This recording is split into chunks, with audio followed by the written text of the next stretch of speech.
Buze ekibuuzo olabyeko Sheebah nga posting oluyimba kuba just nawe owuliriza background noise w'abantu.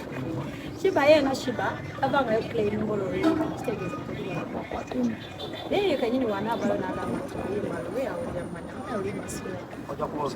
Yeah, so I don't know who releases these songs naye nga ye Sheebah ng'omuntu simulaba ngayo ng'avuddeyo n'agamba n'aposting oluyimba olwo. Wakwata kantone kamera n'okola.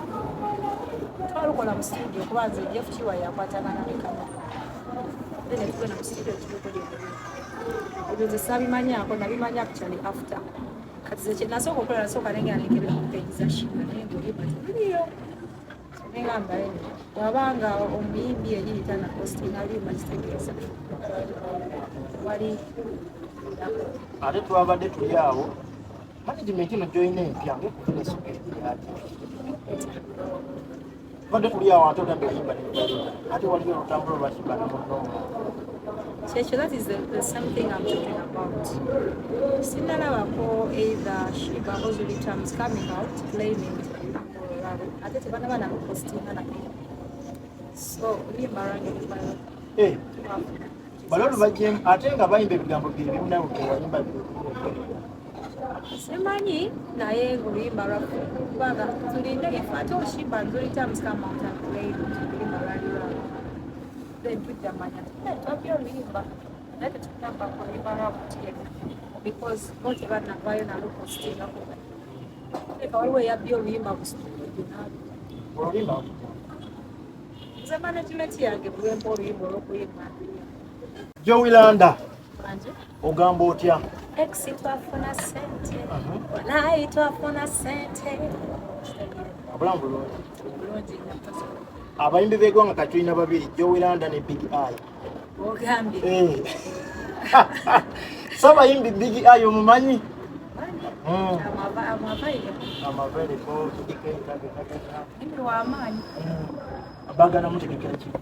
ejja beerayo mu support bamusajja tutalina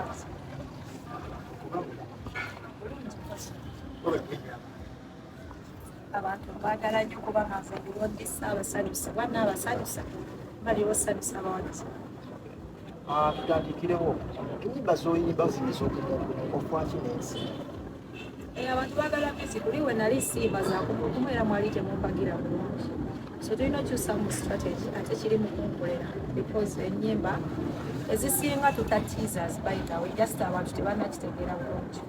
Most times tukola oluyimba mu studio tuta teaser kabanga ka teaser katini ka introduction oba verse tubaze tutadde luyimba officially ennyimba zenina eziri officially out kuliko twafuna ebayita X kuliko Sugar Mama abajambula ne feeling zisigadde zino endala tetunazita olwaka million tunabala kuno mwaka okoleddemu so far nina ennyimba akunasa omwaka guno obadde okompitinga n'omukulu wa fangule kuta ennyimba ate leero naawe noota era wamulaba bwe yali ate yakolamu n'ekintu Abanyarwanda baagala ndongo ate era wotata bagamba totannyimba atugamba naffe tetumanyi kyemwagala naye ng'abantu strategy yange bagyagala aga sofa speed gyenteramu nina hitinganya nti ennyimba ziri ku ground abantu tebali kwagala na Sugar Mama. You know me very well, I'm a Sugar Mama. Buli lunaku ajjaye kama Sugar Dada. Katulina teka exi twafuna sente kalukana kutano. Naye abantu bakaagala then tulina abajambula. Kinaawe tonzija mbajambula. Abaana nnyimba nnyingi. Lwaki ogambye luli olwagonti n'abakuta obaka? Twataako teaser but video fuluma very soon. Video twamala shootinga. Just yali mu pipeline tugenda gita right time. Oba wate okuluta olwa Sheebah yasooka okuwanika nawe n'ogamba ojja kupeesemu n'akutisa oba nnyo. Buze ekibuuzo olabyeko Sheebah nga posting oluyimba kuba just nawe owuliriza background noise w'abantu. Sheebah yeena Sheebah ava nga yoclaiminga oluyimba kitegeeza naye kenyini wanaabayo n'agamba nti oluyimba lwe awulira mmanya oluyimba sira. Yeah, so I don't know who releases these songs naye nga ye Sheebah ng'omuntu simulaba ngayo ng'avuddeyo n'agamba n'aposting oluyimba olwo. Wakwata kantone kamera n'okola. Twalukola mu studio kuba nze Jeff Kiwa yakwatagana ne kamera.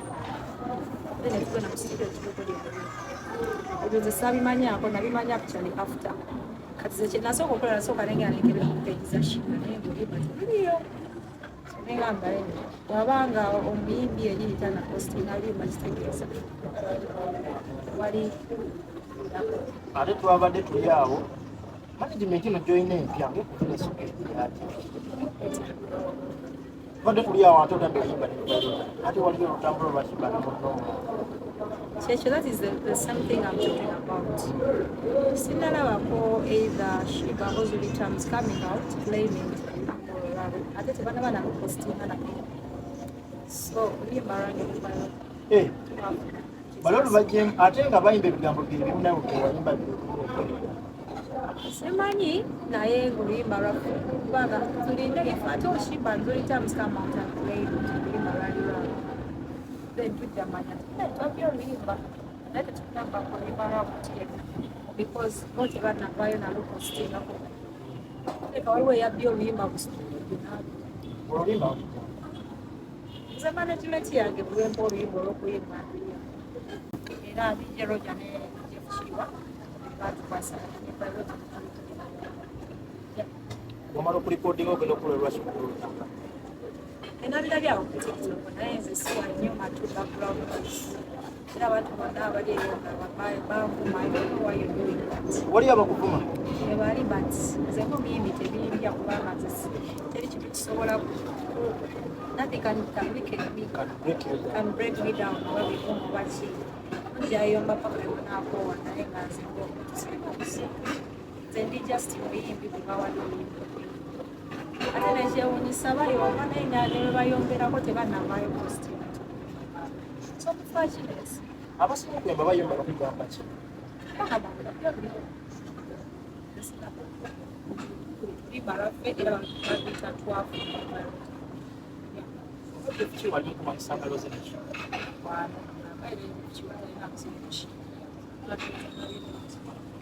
just abantu bafanyiho sometimes